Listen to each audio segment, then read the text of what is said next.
When I was 18, my father glared at the $5,000 camera I had never touched and, in a fit of rage, kicked me out of the house.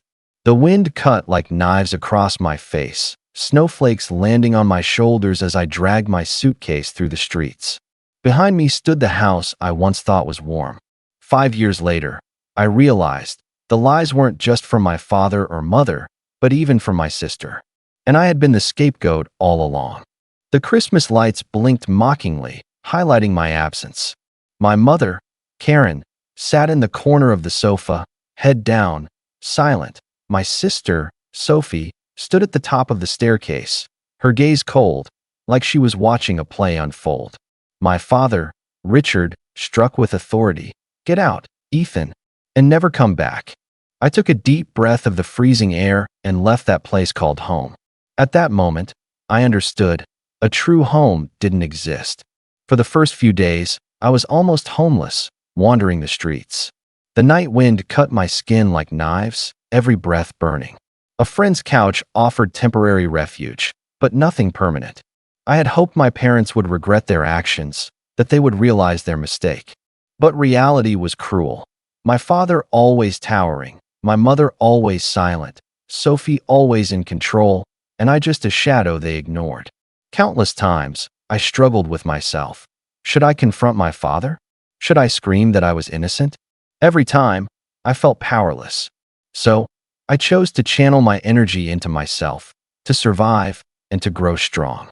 I took on part-time jobs, washing dishes at a cafe, organizing shelves at a bookstore, night shifts at a factory. Every dollar earned felt like dignity bought with blood. Every night, pushing my limits cemented my silent vow. One day, I will rise. In a corner of the New York Public Library, I stumbled upon a book about e-commerce entrepreneurship.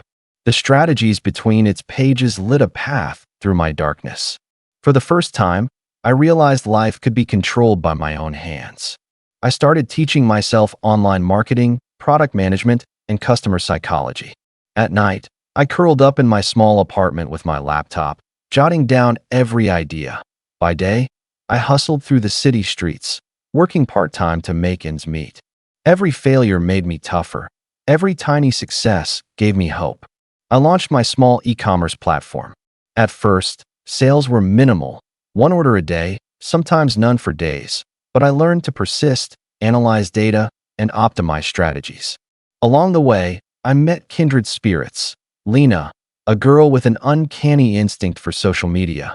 Martin, a partner skilled at reading market trends. We encouraged each other, challenged each other. Failure after failure, adjustment after adjustment, I realized true freedom wasn't in my parents' approval. It was in creating value with my own hands. 3 years passed. My platform became stable, sales steadily rising. I moved out of my friend's couch into a small apartment, every corner stacked with books and notebooks. At night, I often stood by the window, overlooking Manhattan's lights, silently telling myself, I am no longer the boy who could be trampled. I control my destiny. Loneliness still crept in. Memories of my father's cold face and his harsh words pierced me. Sophie's smiles were daggers, reminders of my years of neglect. Each memory, a sharpened edge, but also a source of strength. I learned to turn anger into action, loss into determination. On my platform, I explored new product lines, optimized marketing strategies, and participated in online exhibitions.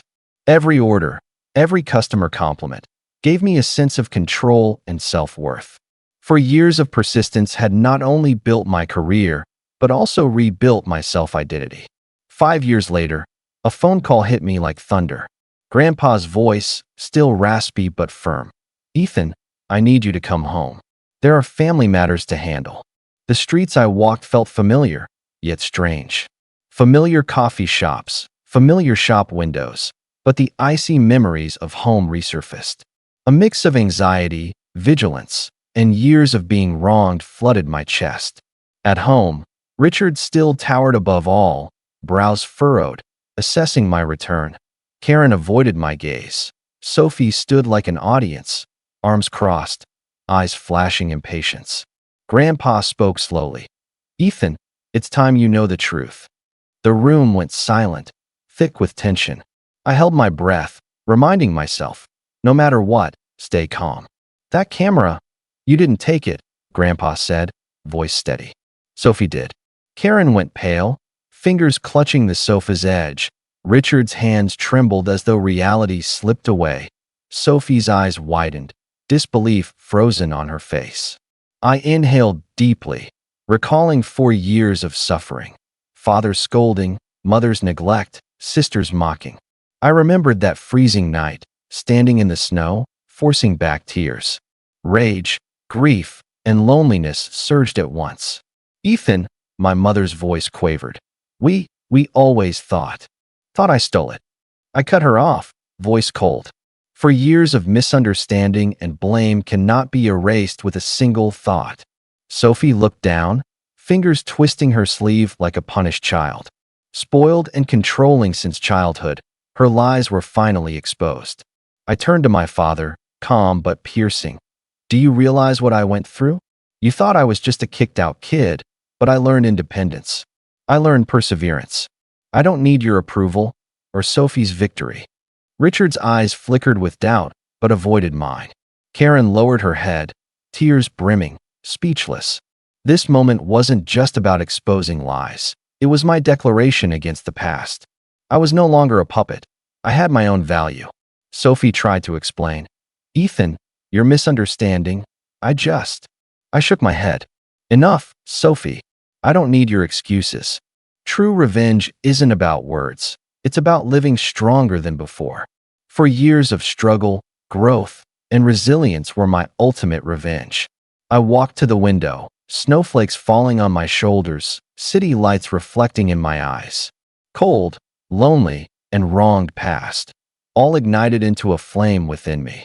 Real victory was no longer letting their lies control my life. I analyzed the past rationally. Father controlled with authority, mother enabled silently, Sophie manipulated emotions. Once powerless, now I could steer the situation, even reshape family dynamics. Using profits from my platform, I secured financial independence and invested in parts of the family business, establishing influence. My father now saw I was no longer a child he could control. I no longer raged at past injustices. I faced my family with calm and clarity.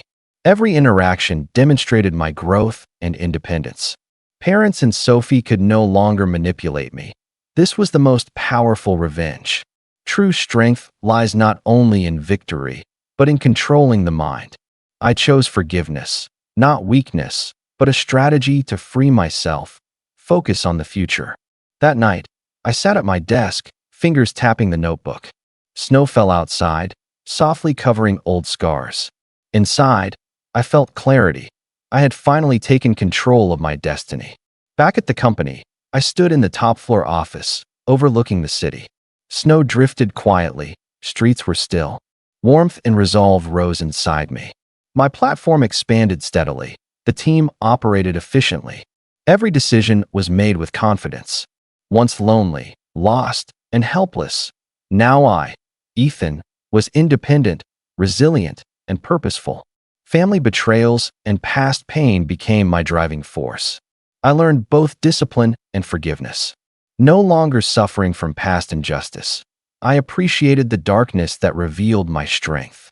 Outside, snow continued to fall quietly. I had finally emerged from the shadows and welcomed the true dawn. Ethan, through effort and perseverance, redefined life. Independent, uncompromising, resilient. Even Sophie and my parents slowly realized, true respect isn't earned through power or lies. It comes from creating value through one's own efforts.